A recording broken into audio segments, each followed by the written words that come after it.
സഭയിൽ കഴിവുകെട്ട സർക്കാരിന്റെ എല്ലാ പോരായ്മകളും സർക്കാർ ജീവനക്കാരുടെ തലയിൽ കെട്ടിവെക്കുന്നതിനെതിരെ ആഞ്ഞടിക്കുകയായിരുന്നു PC വിശ്വനാഥ. സർക്കാർ ജീവനക്കാരുടെയും അധ്യാപകരുടെയും പെൻഷൻകാരുടെയും ശമ്പള പരിഷ്കരണ കുടിശ്ശികയും ആനുകൂല്യങ്ങളും എന്ന വിഷയത്തിൽ ധനമന്ത്രിയുടെ പൊയ്മുഖം വലിച്ചു കീറുകയാണ് ആ ദൃശ്യങ്ങളിലേക്ക്. കേരളത്തിലെ സർക്കാർ ജീവനക്കാരും അധ്യാപകരും സെറ്റോ സംഘടനകളുടെ നേതൃത്വത്തിൽ ഇന്ന് സംസ്ഥാന വ്യാപകമായി പണിമുടക്കുന്ന സാഹചര്യത്തിലാണ് പ്രതിപക്ഷം ഇവിടെ ഈ അടിയന്തര പ്രമേയം കൊണ്ടുവരുന്നത്. സാർ, കേരളത്തിലെ സർക്കാർ ജീവനക്കാരിൽ ഒരു ചെറിയ ശതമാനം മാത്രമാണ് ഉയർന്ന ശമ്പളം കൈപ്പറ്റുന്നവർ. അതിൽ ഭൂരിഭാഗം പേരും വരുമാനക്കാരും മധ്യവർഗ ജീവിതം നയിക്കുന്നവരുമാണ്. ഉയർന്ന ജീവിത ചെലവ്, കുട്ടികളുടെ വിദ്യാഭ്യാസം, ആശ്രിതരുടെ സംരക്ഷണം ഇവയ്ക്കിടയിൽ ഓരോ മാസവും കൂട്ടിയും കിഴിച്ചും ഞെങ്ങി ഞെരുങ്ങി ജീവിക്കുന്നവരാണ് സർക്കാർ ജീവനക്കാരിൽ 90% പേരും. സാർ, അവരുടെ അർഹതപ്പെട്ട അവകാശങ്ങളാണ്, ആനുകൂല്യങ്ങളാണ് ഈ സർക്കാർ നിഷേധിക്കുന്നത്.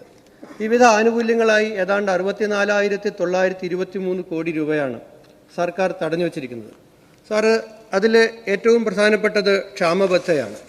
ആകെ കവർന്നത് ഏതാണ്ട് 1,76,830 മുതൽ ശരാശരിയാണ് സാർ 12,83,304 രൂപ വരെ ഈ ഇനത്തിൽ കവർന്നിട്ടുണ്ട്. 19% വരുന്ന 6 ഗഡു DA ജീവനക്കാർക്ക് കുടിശ്ശികയാണ്. അതിൽ പ്രോവിഡന്റ് ഫണ്ടിലെ ലോക്കിൻ കാലം കഴിഞ്ഞിട്ടും പിൻവലിക്കൽ തടഞ്ഞ 1/1/2019 മുതലുള്ള 3% DAയുടെ 26 മാസം, 1/7/2019 മുതലുള്ള 5% DAയുടെ 20 മാസം, 1/1/20 മുതലുള്ള 4% DAയുടെ 14 മാസം, 1/7/20 മുതലുള്ള 4% DAയുടെ 8 മാസം എന്നിങ്ങനെ 68 മാസത്തെ കുടിശ്ശിക അന്യമായിരിക്കുകയാണ്. ഏതാണ്ട് ശരാശരിയാണ് നഷ്ടം 43,890 മുതൽ 3,19,200 രൂപ വരെയാണ് സാർ ഒരു ശരാശരി ജീവനക്കാർക്ക് നഷ്ടമായത്.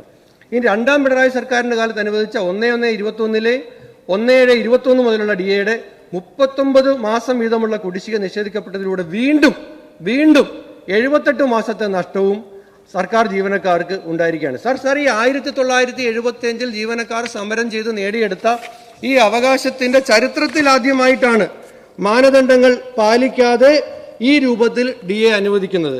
സാർ, അതുകൊണ്ട് തന്നെ ഇപ്പൊ മുൻകാല പ്രാബല്യമില്ല, കേന്ദ്ര DAയുടെ റഫറൻസ് ഇല്ലാതെ ഉത്തരവിറങ്ങുന്നു. അതുമൂലം ഇവർക്ക് അർഹതപ്പെട്ട ആനുകൂല്യങ്ങൾ, പിന്നെ അതിന്റെ കണക്കുകൾ ഞാൻ കൃത്യമായി ഡീറ്റെയിൽഡ് ആയി പറഞ്ഞുകൊണ്ട് ഞാൻ ആവർത്തിക്കുന്നില്ല, അത് ഇവിടെ നിഷേധിക്കപ്പെട്ടുകൊണ്ടിരിക്കുകയാണ്. സാർ, ലീവ് സറണ്ടർ 5 വർഷമായി തടഞ്ഞു വച്ചിരിക്കുകയാണ്. സാർ, അത് ശരാശരി ഒരു ജീവനക്കാരന് 4,55,000 രൂപ വരെ ലഭിക്കേണ്ടതായിരുന്നു. സാർ, ഈ സർക്കാർ ജീവനക്കാരൊക്കെ ഈ സ്കൂൾ തുറക്കുന്ന സമയത്തൊക്കെ ഒരുപാട് പെട്ടെന്ന് ചെലവ് വരും. സ്കൂള് കുട്ടികൾക്ക് യൂണിഫോം വാങ്ങണം, പുസ്തകം വാങ്ങണം, സ്കൂൾ ഫീസ് കൊടുക്കണം. ഇതൊക്കെ ലീവ് സറണ്ടർ എടുത്തിട്ടാണ് അവരത് ചെയ്തുകൊണ്ടിരുന്നത്. അവർക്കതെല്ലാം നഷ്ടമാകുന്ന സാഹചര്യമാണ്. പറയാതെ അദ്ദേഹം വ്യംഗ്യമായി AK ആന്റണിയുടെ കാര്യം സൂചിപ്പിച്ചു. AK ആന്റണിയുടെ പേര് പറഞ്ഞില്ല എന്നുള്ളതേ ഉള്ളൂ. സാർ, AK ആന്റണി സർക്കാരിന്റെ കാലത്ത് താൽക്കാലികമായി 20 ദിവസത്തെ ലീവ് സറണ്ടർ തടഞ്ഞു വെച്ചപ്പോൾ NGO അസോസിയേഷൻ അടക്കമുള്ള UDF സംഘടനകൾ 32 ദിവസം ഈ സംസ്ഥാനത്ത് സമരം ചെയ്തു. സാർ, പിന്നീട് ആനുകൂല്യങ്ങൾ അവർക്ക് തിരിച്ചു കൊടുത്തു. സാർ, ഇപ്പോ ഭരണപക്ഷത്തിരിക്കുന്ന നിങ്ങൾ അന്ന് AK ആന്റണിക്കെതിരെ 20 ദിവസം താൽക്കാലികമായി ലീവ് സറണ്ടർ മാറ്റിവെച്ചപ്പോൾ സമരം ചെയ്തവരാണ് 5 കൊല്ലമായി ലീവ് സറണ്ടർ നിഷേധിച്ചതിനെ ന്യായീകരിക്കുന്നത്. 5 കൊല്ലമായി ലീവ് സറണ്ടർ നിഷേധിച്ചതിനെ, അവരുടെ ആ 5 പൂർണ്ണ ശമ്പളം, 5 മാസത്തെ പൂർണ്ണ ശമ്പളം നിഷേധിച്ചതിനെ നിങ്ങൾ ഇന്നിവിടെ നിന്ന് ന്യായീകരിക്കുകയാണ്. സാർ, ഈ കിട്ടുന്ന കാശൊന്നും കൊണ്ട് ഇവര് വിദേശ ബാങ്കിൽ നിക്ഷേപിക്കില്ല. ഈ ജീവനക്കാർ നേരെ ഇതുമായിട്ട് മാർക്കറ്റിലേക്കാണ് പോകുന്നത്.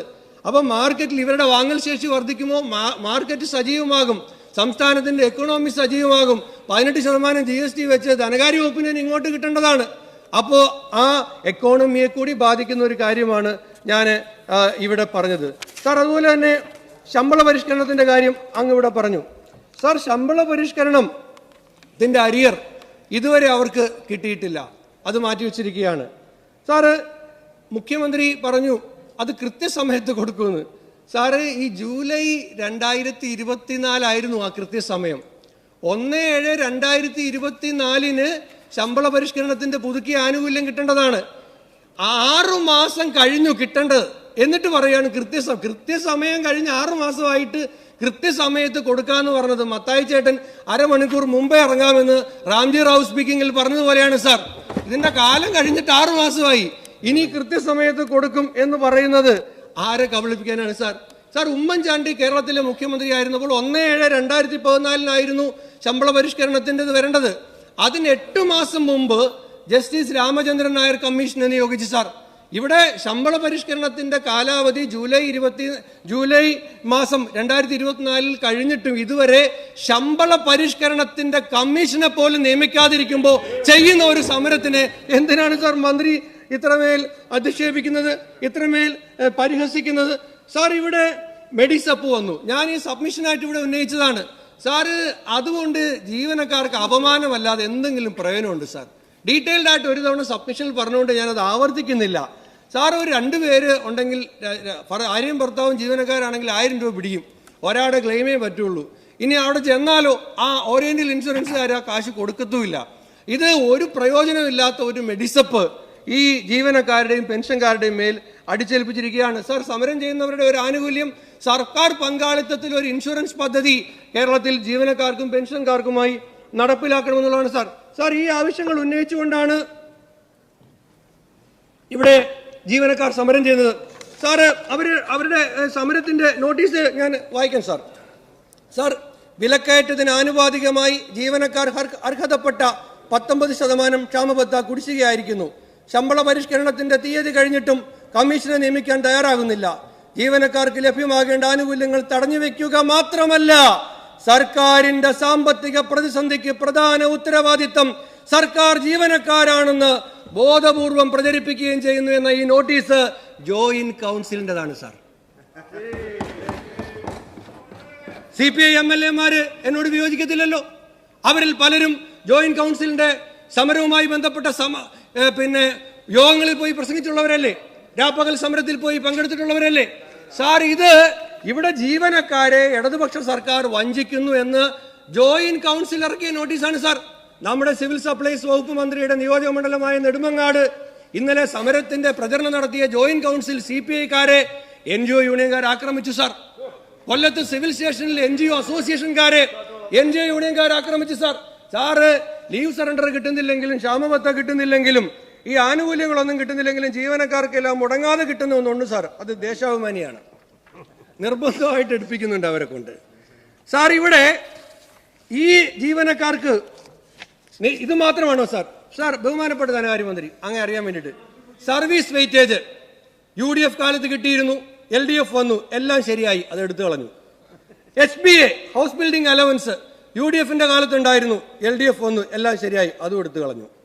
സിറ്റി കോമ്പൻസേറ്ററി അലവൻസ് UDF-ന്റെ കാലത്തുണ്ടായിരുന്നു, LDF വന്നു, എല്ലാം ശരിയായി, അതും എടുത്തു കളഞ്ഞു. സാറ്, ഒരു ഓഫീസ് അറ്റൻഡ് OAക്ക് ഒരു ദിവസത്തെ ശമ്പളം ശരാശരി ഞാൻ കൂട്ടി പറഞ്ഞതാണ് ഒരു 825 രൂപ. LD ക്ലാർക്കിന് 905 രൂപ. സാർ, അതിൽ പങ്കാളിത്ത പെൻഷന്റെ 10% പിടിക്കും. പ്രൊവിഡന്റ് ഫണ്ട് മാൻഡേറ്ററി 6% പിടിക്കും. GIS പിടിക്കും, SLI പിടിക്കും, മെഡിസപ്പ് പിടിക്കും. HBA എടുത്തു കളഞ്ഞ കാരണം പുറത്ത് ഹൗസ് ലോൺ ഉണ്ടെങ്കിൽ അതിൻ്റെത് പിടിക്കും. കുട്ടികൾക്ക് വേണ്ടി വിദ്യാഭ്യാസ വായ്പ എടുത്തിട്ടുണ്ടെങ്കിൽ അതും പിടിക്കും. ഇതെല്ലാം പിടിച്ചു കഴിഞ്ഞാൽ സാർ, 1000 രൂപ പോലും വാങ്ങിക്കൊണ്ട് വീട്ടിൽ പോകാൻ കഴിയാത്ത ജീവിതം നയിക്കുന്ന പാവപ്പെട്ട ജീവനക്കാരാണ് സാർ ഇന്ന് ഈ സമരം ചെയ്യുന്നത്. അവർ വരേണ്യ വർഗമാണ്, സമ്പന്ന വർഗമാണ് എന്നൊക്കെ ക്ലാസ് ഡിഫറൻസ് ഉണ്ടാക്കി ജനങ്ങളെ അവരെയും തമ്മിലടിപ്പിക്കരുത് സാർ. ഈ ഒരു കണ്ടിജൻസി സ്റ്റാഫ് ആയതിന്റെ പേരിൽ മുനിസിപ്പാലിറ്റിയിലോ കോർപ്പറേഷനിലോ അവനെ 400 രൂപയുള്ള ശമ്പളം, ലൈഫിൽ ഒരു വീട് പോലും കിട്ടത്തില്ല സാർ. അപ്പോൾ നമ്മൾ ഇതിനെ ആ മനുഷ്യത്വപരമായ അനുഭാവ സമീപനത്തോടു കൂടിയാണ് സാർ അവർ ഈ വിലക്കയറ്റ കാലത്ത് സമരം ചെയ്യുകയാണ്. വിലക്കയറ്റം എന്ന് പറയുമ്പോൾ വൈദ്യുതി ചാർജ് വർദ്ധിപ്പിച്ചു, വെള്ളക്കരം വർദ്ധിപ്പിച്ചു, ബസ് ചാർജ് കൂട്ടി, നിത്യോപയോഗ സാധനങ്ങളുടെ എല്ലാം വില വർദ്ധിപ്പിച്ചു, ഈ ഓട്ടോറിക്ഷ ചാർജ് കൂട്ടി. ഈ വിലക്കയറ്റ കാലത്ത് സാർ ഇവർ എങ്ങനെ ജീവിക്കും സാർ? ഞാൻ നിർത്തും, 2 മിനിറ്റ് കൊണ്ട് നിർത്തും. വിഷയമല്ലാതൊന്നും പറയുന്നില്ല സാർ. ഇങ്ങനെയെല്ലാം പ്രയാസം അനുഭവിക്കുന്ന ഈ ലീവ് സറണ്ടർ ഇല്ലാതായിട്ട്, ഈ സർവീസ് വെയിറ്റേജ് ഇല്ലാതായിട്ട്, HBA ഇല്ലാതായിട്ട്, പിന്നെ ഈ ആനുകൂല്യങ്ങളെല്ലാം ഇല്ലാതായിട്ട് അവരെന്ത് ചെയ്യും സാർ? ഈ ഇല്ലാതായ ദുഃഖമെല്ലാം കടിച്ചമർത്തിക്കൊണ്ടാണ് സാർ അവര് സെക്രട്ടേറിയറ്റിൽ നിന്ന് ചെങ്കൊടിക്കു കാവലാൽ ചെങ്കനൽ കണക്കൊരാൾ വർഗബോധ താരയിൽ തൊഴിലാളികൾക്ക് തോഴനായി ഇരുളടഞ്ഞ പാതയിൽ ജ്വലിച്ച സൂര്യനെ. സാർ, വയലാർ എഴുതുമോ സാർ ഇതുപോലെ? സാറ് ഈ പാട്ടും പാടി ആ സ്റ്റേജിന്റെ പുറയിലോട്ട് പോയി അവർ കൂട്ടക്കരച്ചിലായിരുന്നു സാർ.